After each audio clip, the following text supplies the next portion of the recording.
Hello and welcome back to Guerrilla Discipleship. We want to continue to encourage and equip you to be an everyday disciple maker. We want to help you in your path, whether you're a pastor, whether you're someone at a church, whether you're someone who doesn't even believe in Jesus. We want to help you be a disciple maker to not only hear Jesus, but to obey Jesus and share Jesus. We know we do all these different series. We're going to be wrapping up our series today called The Gospel on the Go. And so you have my friend here, Jonathan, who is going to give us another little tidbit of how we can do this during the summertime. Because Gospel on the Go, this little mini series is about how to integrate disciple making into travel, into vacation, into the summer activities. In the summer, June, July, August, where our lives are kind of disrupted. We go and do different things we don't normally do. We're outside more times. And so, how do you continue to live out this calling that God's put on our heart to go make disciples of every nation, teach them to obey? How do we do that in the summertime? Well, my friend Jonathan here, he maybe can give him a little quick recap, not a whole kind of recap of who he is, and then we'll dig into another little a little nugget of wisdom. So Well, last time you asked me to introduce myself, I didn't say anything about my wife and kids. So I have a go ahead and cover lovely that now. I don't want wife you to get in and trouble. two Yeah. kids, 2 and 3 years old. And actually, just like in the missional sense, man, it's such a different space in my life now. Like building relationships with people, not supernaturally, but very naturally. So yeah, Because love having living kids, life with them people, in the yeah. suburbs of Pittsburgh. And because having kids, they naturally become friends with anyone at a park, and the next thing you know, now you have, play dates and things like Yeah. that. So there's where I want to kind of crack into Go with for what it. we're talking about today is just the idea of spiritual curiosity. Whenever a lot of people think about sharing faith, I think one of the most influential ways of sharing faith that we've seen in the church in the past however long is what's called apologetics, like a defense of the faith. And so many people, when they think of like how to share the gospel with other people, many times they think about that. I certainly did growing up in the church. I was very influenced by that. Like I loved the logic part of that. And just it appealed to me because it felt like, oh, if I could just make like an airtight defense of Christianity, I can get other people to admit that they're wrong and that I'm How, right. how did that work out for you? That's what I want to know. So how is that working out for the church nowadays, right? Yeah. Somehow I was not that effective of an evangelist. I don't know why. No, but like, so here's where, so a part of my story is in, big part of my spiritual story. When I grew up in the church, a pastor's kid, and I was hook, line, sinker, like all in for Jesus growing up. When I went out to college, I was like ready to change the world. But I started asking myself a bunch of questions that I had never thought through at college. And then that paired with like, I didn't have someone like another Christian that I trusted to walk through this part of my life with me. And really, my faith at that point was just like a checklist of beliefs. So I felt like because I believe all these things, I'm good, I'm a Christian, and that kind of thing. Well, all of a sudden, I was not so sure about my beliefs. So I thought, I can't be a Christian because of that. So I stopped pursuing Jesus, still very open spiritually, but just didn't think Christianity had any answers. So fast forward to like my late 20s. Um, there's like a few people in my life that I became friends with that I trusted, and they happened to be Christians. And I honestly, it was kind of quasi traumatic for me to like leave my faith. Like I felt like I had a big chip on my shoulder. I felt betrayed. Like I felt like I'd been lied to. This thing I based my life on growing up. So they were kind of like the object of all of my resentment against the church and that kind of thing.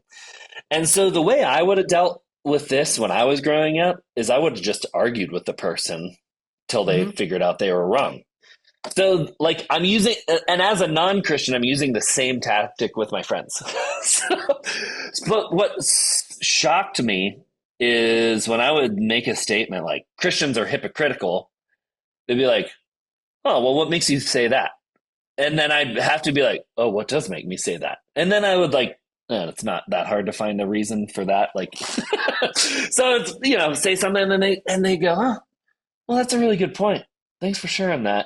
Um, or they just like ask me questions. Like any time that I came strong against them, expecting an argument, it just really took down my defenses when they asked me questions and had me share more about what I thought instead of trying to defend um, like whatever argument I was coming up against them with. So that really like transformed me because little over time, like through my relationships with them and spiritual conversation, and in like their groups, that's how I started to follow Jesus. There wasn't like a single day where I was like, "Take me, Jesus," and I prayed the prayer because I was pretty resistant to all of that. It was just like one little step at a time, Yeah. and a lot of it was just built centered around these conversations. I love that you said that they didn't try to argue with you. I remember this Yeah. quote when I was in college, Bible college, after I had my similar experience where it was like no one ever converted to Christianity because they lost an argument.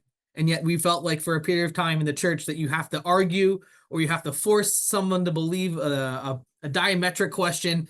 And that hasn't been working in the past at least 30 years that I've plus been alive. I'm not Yeah. sure it ever really worked, but that's a whole nother topic. But that's not what your friends did. They started loving you and caring for you into the kingdom more than trying to force your hand or to make you think that you're wrong or or Yeah. intellectually inferior. I love that that was part of your call and part of your like coming back to faith.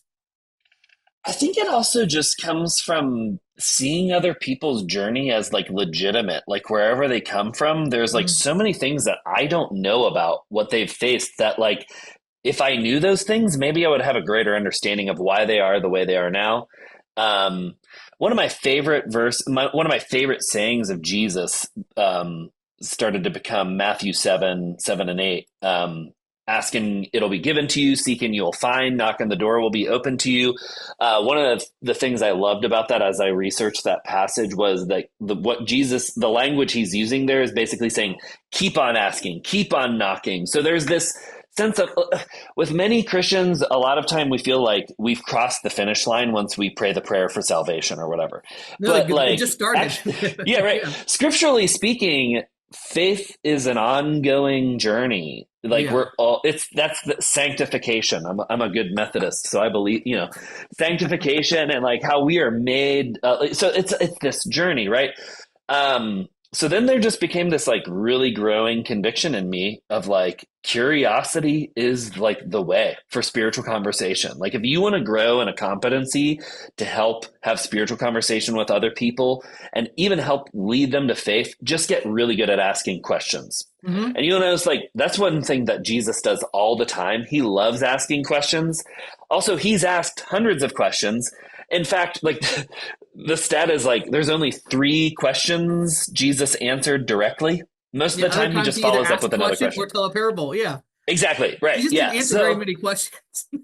yeah. So, like, the more I thought about it, I'm like, huh, like, this is what Jesus models Hmm. um, to us. Like, why are we missing this?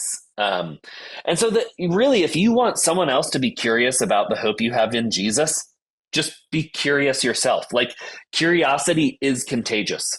Like if you start asking questions of other people and not for the ulterior motive, but like out of you are driven by your interest in them and like wanting to know like what Yeah. makes them tick.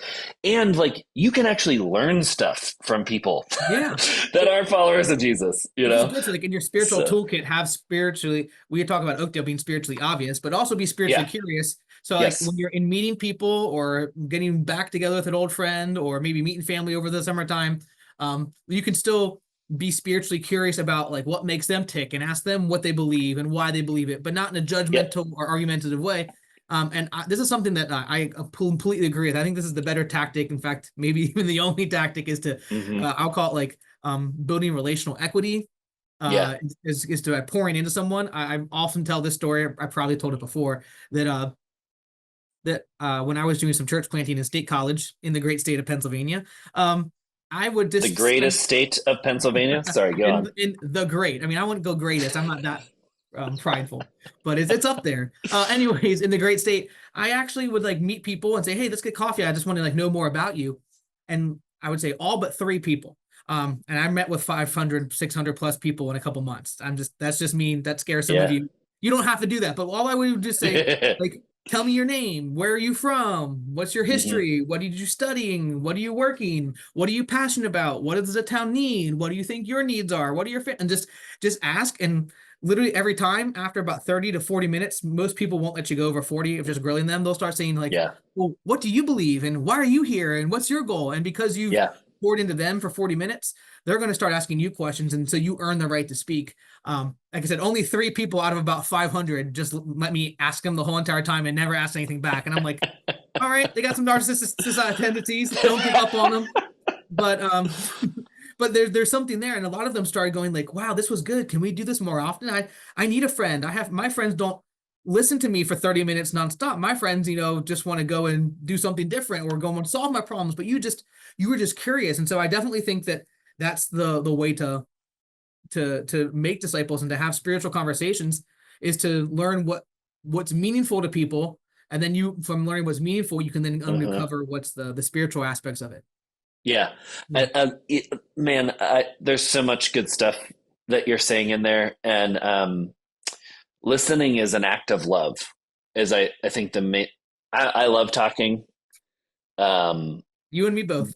I know, man, but like today in like such a noisy culture that we live in, where everybody's shouting at each other like what to think, and we're always advocating, everybody has something they're trying to sell or a Mhm. position or a hot take or whatever. It's just like listening is an act of love. Mhm. So and also to your point, like just like on family vacation is one of the spaces this can happen, and that might be a change for some of us if you're used to kind of like the debate format with your family. I'll just say there's someone there, like multiple people in my family who are not followers of Jesus, um, and last year I was on a vacation with a number of my family, and we had great spiritual conversation one night, just like a few of us, um, just because someone had thrown out a question like, "What do you think about that?" Like I Mhm. can't remember what event we were talking about, but we just asked, like, "What do you think of that? Like, how do you think through this?" And it started a great conversation. I think it really takes down the defenses, and it puts people in an open place where we're all just like on the journey together. You're not my project, so Yeah, I that love that. I yeah, love that challenging our listeners because this is gospel on the go. Do yeah, this on your vacation. I know all of yeah, us probably are going on vacation or taking some time away to do something special we don't normally do this season. And I believe I'm going to make a generalization that all of us have at least one person in our family or in our friendship groups that we're going on a vacation with or will enact encounter that doesn't have that hasn't made Jesus Lord or isn't a disciple. And so we want to challenge you to try to be spiritually curious with them over this, getaway, whether it's hmm walking or going to a baseball game or whatever it is, to actually try to be more of a listener and to be spiritually curious and see how that pays off this summer. I think that'd be yeah. an awesome challenge. Let me just give like a closing Yeah, thought of definitely. one of the tools we give in our church is called the 6 gears of conversation. So that's kind of like based on the idea of a stick shift car, which I did drive one at one point. Did you ever do a stick shift? I stick shift tractor. I'm Pennsylvania, Oh, okay, okay, there you go. a manual tractor. That's the only kind of Yes. tractor. So Um, like in a stick shift, you kind of you have to listen to the engine to dictate like what gear you're going to go into. So the first three gears are casual, meaningful, and spiritual conversation.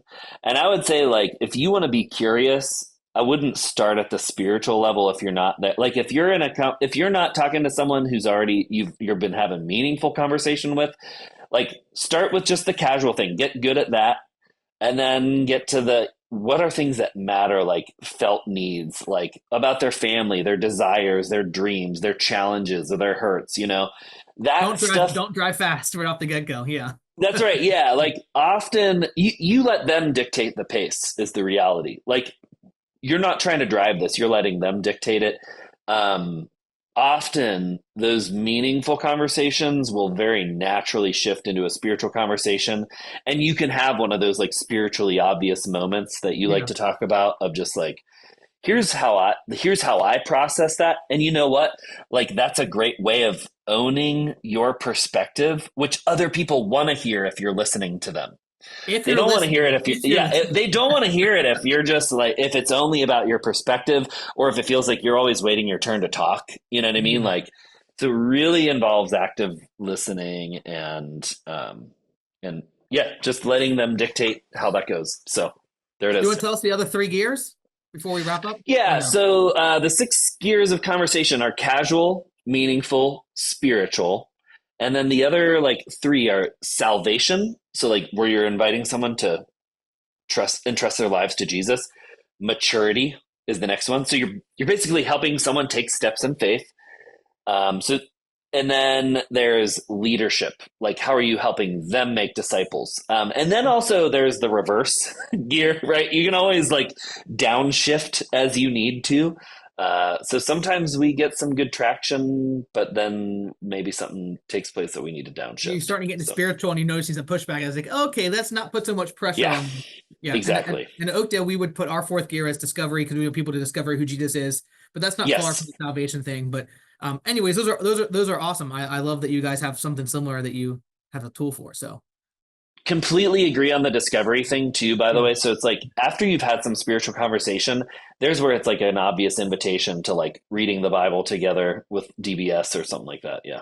That's what we encourage. Someone's like, all right, you've been talking to someone who's, I mean, this happened to me this past week. Spouse is diagnosed with cancer, and then they're like, oh man, where do you find your hope? And like, man, I don't know. Like, well, Yeah. you keep talking about hope after a week or two or three, or how you dealing with this, or do you have family? And they go, I don't know. Where do you put your hope in? You can be like, hey, I put my hope in Jesus, and if you ever want to know more Hmm. about him, I'd love to Yeah. read about who he is. And Yep. they make no, no, no. I'm not want to. That's fine. You go in Yep. reverse. But if like Yep. maybe sometime, and then maybe after 2 or 3 months or days or weeks, they're like, yeah, you know what? I mean, I'm not getting any more hope doing it my way. Why don't we try figuring it your way? And it's like, okay, well, cool. And then that's when a Discovery Bible Study is a great opportunity. 100%. Yeah. Like we don't have to force the process. We just have to be faithful. Right. I think that's the huge thing is you can't make the car go faster. You can't make the person grow faster. That's Your right. job is to water and plant and but God makes it grow. And so I would say the cultivator and the curator of that someone's Hmm. spiritual growth, but you can put the trellis there, but at the end of the day, if there's not good soil or they don't want to grow, then you can't make it happen. And yeah, I Yeah. love that. Totally. Cool. So we want to encourage you to do this on your vacations. Try to listen, which is hard maybe on vacation, with especially some of our family members who might be called, they call them Tims, thorn in my sides, not this Tim. But it might be hard, but we want to challenge you, like on your family vacation, on your getaway with friends, especially the ones that maybe irritate you or irk you, like try to listen as an act of love and be spiritually curious. And I bet most of them are going to go, who aren't narcissists, I can't tell you your families aren't narcissists, are going to go, wow, like you're different this time, or wow, you really listened, or wow, that was a really meaningful conversation. And notice if God doesn't, I would love you to notice that God, I think, will honor that and bless that because of our your posture in that conversation. So cool. Totally. With that, if you have any questions, concerns, comments, we always would love you to post them below. You can always email me at tparker@oakdale.church. And Jonathan has his hand raised before you do anything. You want to I say just something? accidentally pressed that. I didn't know. Oh, I was clicking. he's raising his hand saying, yeah, amen. No, and you can always like and share. We'd love this to get out there, not because we're trying to lift us up, but because we want people to feel like they know what they're doing when they're sharing Jesus. So have a good day and can't wait to see you next week. Bye.